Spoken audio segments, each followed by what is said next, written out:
안녕하세요. 원성도 TV를 찾아주셔서 감사합니다.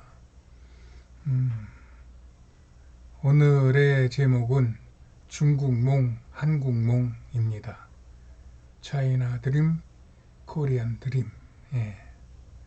여기에 그 김재덕이가 코리아 파이팅! 하면서 소리 지르면서 이 삼촌, 큰 삼촌뻘 되는 선수들에게 힘을 불어넣어주는 그런 장면이죠.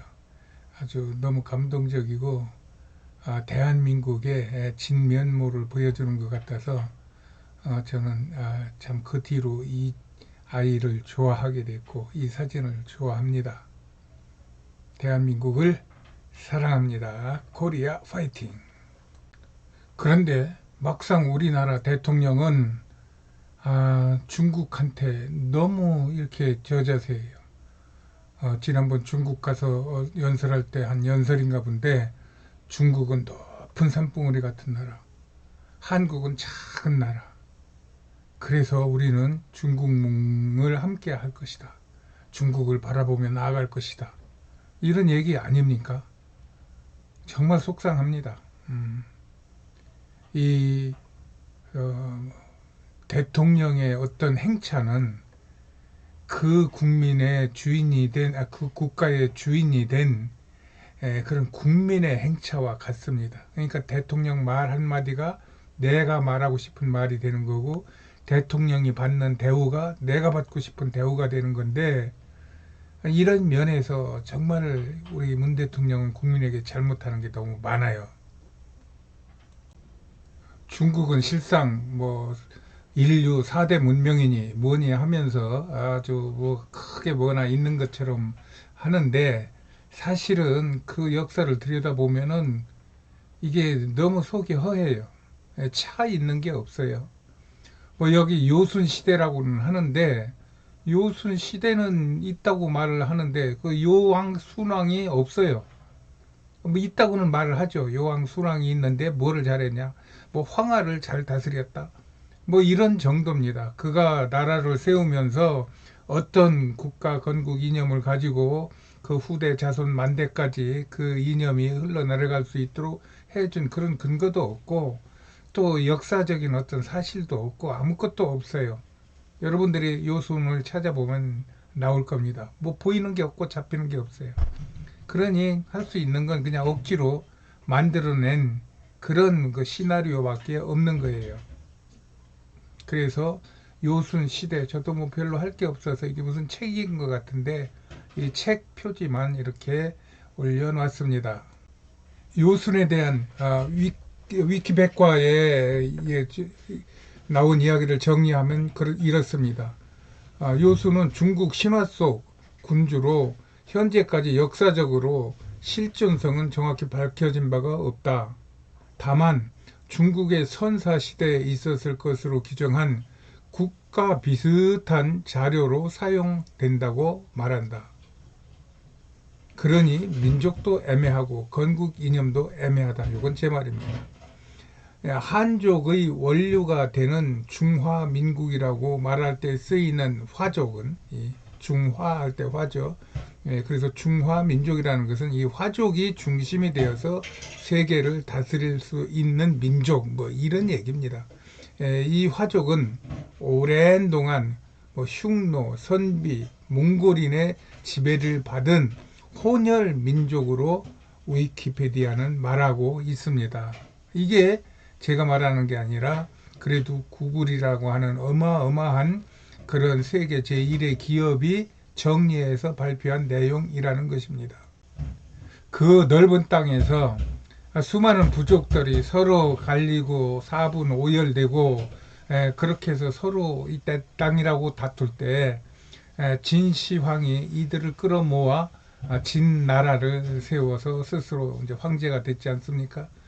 이 진시황은 바로 또 유방과 항우의 반란으로 죽임을 당하고 후에 유방이 기원전 202년에 한나라를 세웠어요. 한나라, 중국 한나라를 세웠으나 이마저 20년도 못 버티고 망하고 말아요. 그래도 중국은 이때 이후 뭐 비록 그 이후로 바로 갈라졌지만 갈라져 있던 그 상태를 통일 중국 시대라고 하며 모든 중국의 역사의 기준점을 여기서부터 이제 잡아 나가는 것이죠.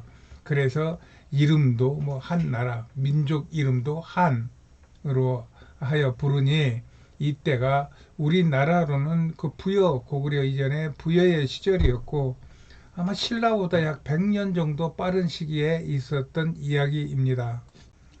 그리고 그 이후에 중국의 역사는 2000년 동안 그냥 부침을 계속하며 중원을 북방 민족과 서로 번갈아 지배하고 서로 나누어서 이렇게 주인 행세를 했던 이 역사들을 그냥 지금 현대 중국, 중화 민국이 이 모든 것을 다 끌어안고 이것이 전부 자기네들의 역사라고 주장할 뿐입니다.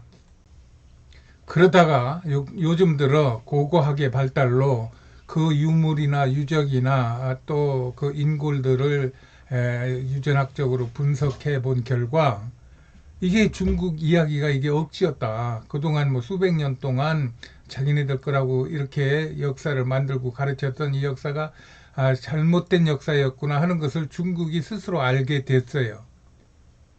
그러니 이게 곤란한 문제가 생기지 않습니까?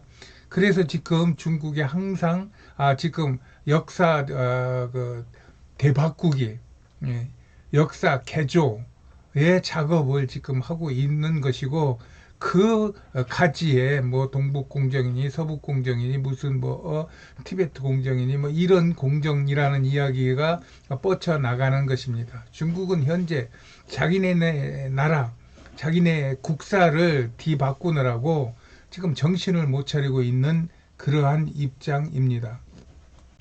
그런데 대한민국은 달롭지 않습니까? 물론 대한민국 건국 역사도 이 상고대 역사이기 때문에 무슨 정확하게 뭐 근거를 잡을 건 없죠. 예.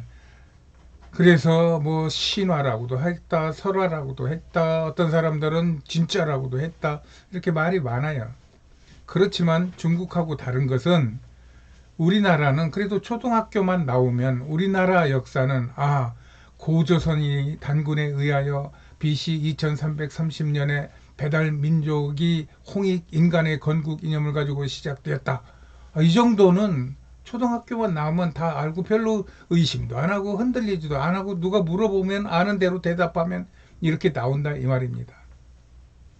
그리고 그 이후로 지금까지 5000년 동안 흔들림 없이 같은 땅에서 같은 민족이 대한민국, 조선을 이어오고 있다는 이 사실은 중국뿐만이 아니라 인류 역사에서 감히 상대를 할 수 없는 역사를 우리나라가 가지고 있다.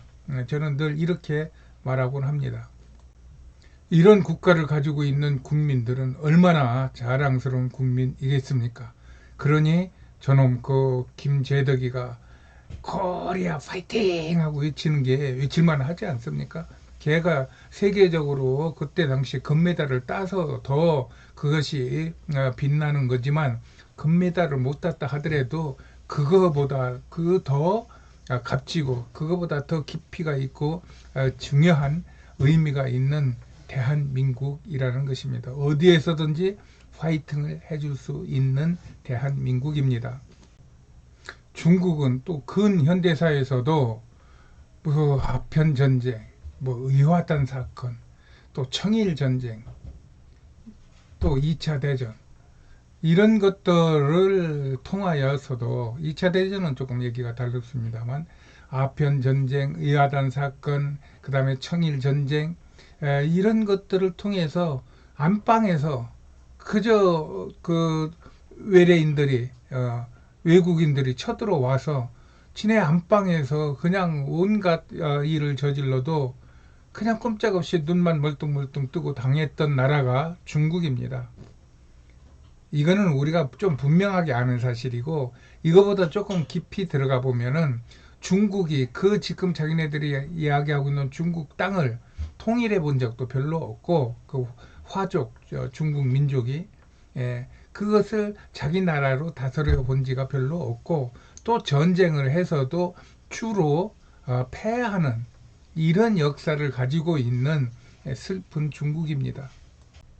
그러다가 2차 대전 때 연합군의 편을 들어 승전국이 되면서 1949년에 중화인민공화국을 설립하면서 중국을 만들었죠. 지금 현재 중화민국을 만들면서 그 뒤로 많은 어떤 그 빼앗는, 그냥 전쟁도 아니야. 가서 그냥 뺏는 거예요. 뺏어가지고 우이그르 쪽도 이것도 중국이다. 티베트 쪽도 이것도 중국이다. 그 다음에 만주 쪽도 이것도 중국이다. 그 다음에 저쪽 베트남 쪽 이쪽도 이것도 중국이다. 이게 다 뺏은 거예요. 그래가지고 지금의 중화민국을 만들었다 이 말입니다. 그 땅덩어리가 지금 이렇게 전체 보이는 부분이 그 중국 땅이라고 하면은 자기네들이 주장하고 있는 화족이라고 하는 데가 이 까만 테두리 안에 있고, 나머지 땅들은 모두 소수민족이라고 하는 타민족 땅이라 이 말입니다. 그러니까 타민족이라고 하는 것은 그 나라 국가가 있어야 되고 하는데, 이거를 다 중국으로 쓸어 모아가지고 여기가 중국이다, 지금 이러고 있는 형편입니다. 그러니 중국의 지도자들은 얼마나 이것이 신경이 쓰이겠습니까? 아마 자다가도 이 생각하면은 그냥 벌떡벌떡 일어나서 물 한 대접 들이키고 그러고 자야 될 겁니다. 맞은 놈은 발 뻗고 자도 때린 놈은 발 뻗고 못 잔다고 하는 우리나라 옛말이 있지 않습니까? 다만 중국은 이렇게 빼앗은 땅, 또 빼앗은 인구를 통하여 많은 지하 자원도 얻었고, 또 값싸게 만들 수 있는 그런 인력도 얻었어요. 그래 가지고 세계의 그 바닥 돈들을 끌어모았죠. 그래서 지금은 세계 경제 규모 제2위의 경제 대국이 되었습니다. 그러나 그들은 욕심이 과함으로 말미암아 그런 돈을 가지고 우리가 1대1로라고 세상을 다 하나로 묶어서 중국의 중심을 삼겠다 해가지고 이런저런 사업도 많이 벌렸고, 또 그 미국이나 이런 그 일본이나 이런 해양 대국들한테 맨날 밀리는 게, 해양에서 밀려서 우리가 이렇게 어려움 당했다. 아편 전쟁 때도 의아단 사건 때도 청일 전쟁 때도 그랬다 해가지고 죽으라고 뭐 항공모함 만들고 잠수함 만들고 하는데, 이게 시닥지가 않다 이 말입니다. 지금 여기서 지금 항공모함을 이게 최신 세 번째로 만들었다는 항공모함인데, 이게 앞만 봐도 이게 항공모함이라고 보기보다는 그냥 무슨 통통배 같이 느껴지지 않나요? 이게 여기에서 중국이라고 하는 그 대국이라고 하는 그 떼놈들이라고 하는 그 어마어마한 나라와 민족이 만들어낸 그 역작이라고 보기에는, 회심의 작품이라고 보기에는 너무 이게 뭔가 의젓지 않다 이 말입니다. 그럼에도 불구하고 이렇게라도 해서 따라가려고 하는 중국을 보면은 조금 안타깝긴 합니다. 그래서 이런 것들을 중국은 워낙 뭐 13억의 그 인구가 있으니까 국내에서만 잘 소비가 돼도 뭐 수출을 뭐 전 세계로 수출하는 거 못지않은 그런 물동량을 만들어낼 수가 있으니까 무엇이든지 이제 그것을 기반으로서 하는가 본데, 그래서 잠수함도 만들고 비행기도 만들고 항공모함도 만들었는데, 이것들이 정말 실전에서 바로 경쟁력 있게 실용되려면은 최소한 3, 40년은 걸려야만이 그때 정도 가야 비슷하게 될 것이다 하는 것이 중국 전문가들의 전망이랍니다. 예로 조선만 해도 배 몇 대 만들어 보더니 우리가 잘 만들 수 있어요 해가지고 세계를 다니면서 덤핑으로 주문해서 받아다가 몇 대 만들어 놓고 나니까 선주들이 보니까 이 배 못 쓰게 생겼으니까 다시 그 주문 취소하고 한국으로 주문을 하는 바람에 지금 대한민국이 조선 업계가 활활을 이루면서 세계 선박 건조의 반 이상을 대한민국에서 만들어낸다고 그렇지 않습니까? 그 어마어마한 땅덩어리와 그 어마어마한 인구를 가지고 있는 중국이 쩔쩔 매는 것을 요 주먹만한 땅덩어리와 몇 명 안 되는 그런 인구를 가지고 있는 이 대한민국이 너끈히 당해낸다는 거, 이거 여러분 소름 끼치는 일 아닙니까? 그러던 중 중국이 바닥돈을 막 긁어댈 때, 그때 2008년부터 미국을 의시해가지고 서구 경제가 흔들렸습니다. 그랬더니 중국이 봐라 우리가 더 잘하고 있다 하면서 자신들의 방식이 미국이나 서구식 방식보다 더 건전하다면서 대놓고 미국을 의시한 대국들의 심기를 건드리고 있어요. 이 사진은 최근 사진이지만 여기에 이런 말 있잖아요. 미국은 병이 들어 있습니다. 병이 절대 가볍지 않은 병입니다. G7은 미국에 맥을 짚고 빨리 맥을 짚고 약을 줘서 미국을 처방해서 고쳐야 됩니다. 이러고 있는 판이에요.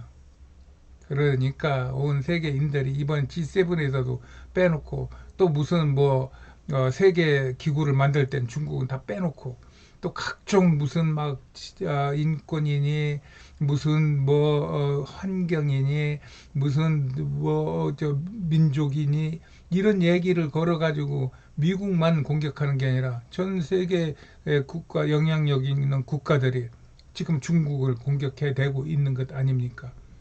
거기에다 중국은 더 막 발악을 하는 것 같고 지금 이런 형편에 중국이 놓여 있습니다. 그리고 여기에 보면은 중국이 이렇게 일어서게 된 상황의 그 시초는 이 월가를 쥐고 있는 검은 돈들하고 결탁이 된 부분이 많다. 이런 얘기를 하는 사람들이 많이 있어요. 그래서 사람들은 지금은 중국은 마치 아편전쟁과 의아단 사건 당시에 불안한 상황에 몰려 있다. 이렇게 진단하기도 합니다. 그래서 인류의 유수한 미래학자나 역사학자들이 대체적으로 말하는 게 한국은 앞으로 겁나는 나라가 될 것이다. 이것을 이야기하고 있잖아요. 이것이 요즘에 나온 얘기가 아니라 적어도 20, 30년 전에 나온 이야기고 그것이 지금 현실로 보여지고 있는 것입니다. 그래서 우리나라가 이런 역사와 또한 현실과 미래를 우리가 잘 조율을 해서 국민들에게 바른 자긍심을 갖고 힘쓰고 애써서 서로 정당한 경쟁을 하게 하면은 정말 대한민국은 미국, 일본은 이미 제껴진 것 같고, 영국, 독일, 이런 데가 만만하게 상대할 수 없는 초인류 국가가 될 거라고 저는 늘 주장하는 사람이에요. 그래서 이런 것들을 눈치챈 세계 지도자들, 특히 개발도상국가의 지도자들은 맞다. 저 코리아가 우리가 나아갈 그 어떤 개발의 롤 모델이다. 저 사람들한테 배우면 우리한테 적합한 것을 많이 가르침을 받을 수 있겠다. 미국이 못해주고 러시아가 못해주고 중국이 못해주는 가르침을 코리아는 우리한테 해줄 수 있겠다. 이런 기대감을 가지고 우리 한국하고 커넥팅이 되어서 무엇이든지 해보려고 줄을 서 있는 형편으로 보입니다. 이런 것들을 국민들에게 잘 가르치고 특히 젊은이들한테 잘 가르쳐서 중국몽이 뭔지 한국몽이 뭔지 우리 한국인의 자존심과 한국인의 가능성이 무엇인지 이것을 위하여 우리 다 힘을 합칠래 하고 앞에서 솔선수범해서 이끌어 간다고만 하면은 대한민국은 정말 세계 강대국들이 요리조리 얽어매고 요리조리 앞에다가 장애물을 놔도 그것들을 피해 다니면서 잘 앞으로 전진할 수 있는 위대한 대한민국이 될 것입니다. 내가 김재덕이만큼 파이팅은 없어도 그런 마음을 가지고 김재덕이가 외쳤던 코리아 파이팅을 한번 외쳐보겠습니다. 코리아 파이팅! 오늘은 여기까지입니다. 안녕히 계세요.